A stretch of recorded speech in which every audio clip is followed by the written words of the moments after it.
नमस्कार विद्यार्थी मित्रांनो आपलं सर्वांचं या ठिकाणी स्वागत आहे। द जळगाव जिल्हा मध्यवर्ती सहकारी बँक ची जाहिरात निघालेली आहे। त्यांची काही डिटेल्स सुद्धा या ठिकाणी तुम्हाला भेटतील। फोन नंबर असेल, त्यानंतर पत्ता असेल, मेल आयडी असेल, म्हणजे काही अडचणी तुम्हाला भविष्यात आल्या तर हे तुमच्याकडे एक असू द्या। आता ही जाहिरात आहे, जाहिरात खरं म्हणजे सरळ सेवेची आहे। रिक्त पद भरण्यासाठी इथे संकेतस्थळ सुद्धा यांनी दिले आहे, jdccbank.com किंवा जळगाव.dcc.com नावाचं संकेतस्थळ आहे। ऑनलाईन अर्ज 19 ऑक्टोबर पासून तुमचे सुरू होत आहेत 31 ऑक्टोबर पर्यंत। पुढे ऑनलाईन शुल्क तुम्हाला भरता येणार आहे। परीक्षेचा दिनांक, मुलाखत आणि हॉल तिकीट हे सगळं तुम्हाला संकेतस्थळावर मिळेल। 3 बाबी तुम्हाला या ठिकाणी लक्षात ठेवायच्या आहे, 4 खरं म्हणजे। एक तर तुम्हाला रजिस्ट्रेशन करायचंय, ऑनलाईन शुल्क भरायचं आहे आणि हे सगळं करताना तुमचा डाटा तर तुम्हाला व्यवस्थित भरायचाच आहे, पण त्यामधला मेल आयडी, त्यामधला मोबाईल नंबर आणि आधार नंबर या 3 बाबीमध्ये जर थोडी जरी चूक झाली तर तुमचा अर्ज त्या ठिकाणी कुठेतरी रिजेक्ट होऊ शकतो किंवा भविष्यात तुम्हाला अडचणी येऊ शकतात। आता इथे बघा, पदाचं नाव काय आहे? कारकून सपोर्ट स्टाफ नावाचं पद आहे। 220 जागा आहेत। किमान 25, कमाल 35 वर्ष वय आहे। तुमच्याकडे पदवी असावी किंवा तुम्ही पदव्युत्तर तुमचं असावं, म्हणजे एकतर तुमचं डिग्री झाली असावी किंवा पोस्ट ग्रॅज्युएशन असावं। ग्रॅज्युएशन किंवा पोस्ट ग्रॅज्युएशन ते कोणत्याही विद्यापीठाची, कोणत्याही शाखेमधली, आणि त्यामध्ये 50% गुण मात्र असावे आणि MSCIT सुद्धा असावी।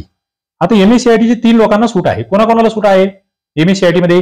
तर ज्यांचं BE झालेलं आहे कोणत्याही शाखेतून, किंवा ज्यांचं BSc झालंय संगणकामधून, किंवा ज्यांची कृषीची पदवी झालेली आहे त्यांच्यासाठी। आता इंग्लिशमध्ये याला म्हणाल तर तुमचं इंजिनियर PSc कॉम्प्युटर मधून बॅचलर तुम्ही असाल तर, किंवा तुमचं या ठिकाणी ग्रॅज्युएट तुम्ही BSc ऍग्री तुमचं झालेलं असेल तर ओके, ते तुम्हाला या ठिकाणी त्यांना याची सूट आहे।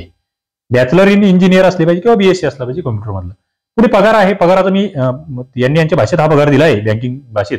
मी पुढे तुम्हाला सांगतो, कारण 1 वर्ष प्रोबेशन पिरियड आहे, तो पगार वेगळा असणार आहे आणि पुढचा पगार वेगळा असेल।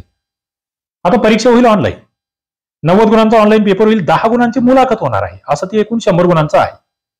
बरं, पेपरमध्ये काय असणार? रिझनिंग असणार, इंग्लिश, जनरल अवेअरनेस, त्यामध्ये बँकिंगला जास्त महत्व, कॉम्प्युटर, क्वांट म्हणजे गणित बुद्धिमत्ता आहे, इंग्रजी व्याकरण आहे, GK आहे, बँकिंग आहे आणि कम्प्युटर आहे। तुम्हाला मराठी नाही या ठिकाणी, एक मुद्दा लक्षात घ्या। म्हणजे अभ्यास करताना तुम्ही स्पेशली या परीक्षेची तयारी करत असाल तर मराठी व्याकरण नसणार आहे, इतर सगळं आहे।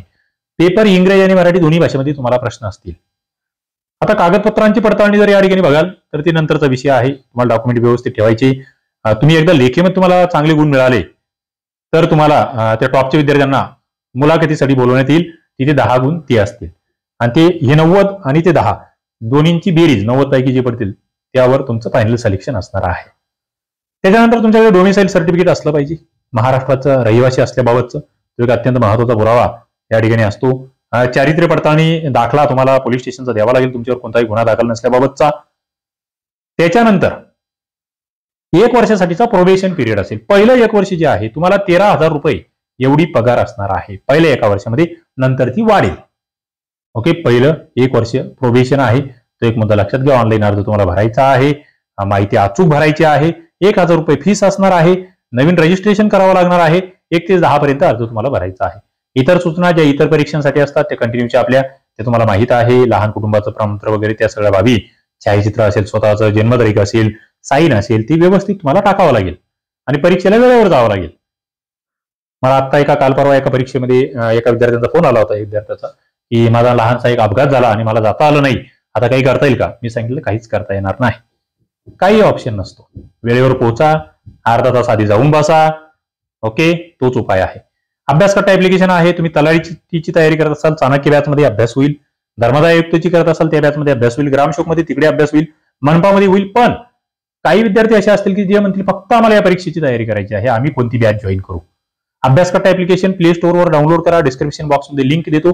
तिथे सरळ सेवा भरतीची एक स्पेशल बॅच आहे जी सगळ्या परीक्षांसाठी आहे। त्यामध्ये फक्त मराठी व्याकरण करायचं नाही, इतर सगळं करा, तुमची तयारी होऊन जाईल। चला, सगळ्यांना खूप खूप शुभेच्छा। थांबूया, धन्यवाद, आणि सगळ्यांना दिवाळीच्या सुद्धा शुभेच्छा।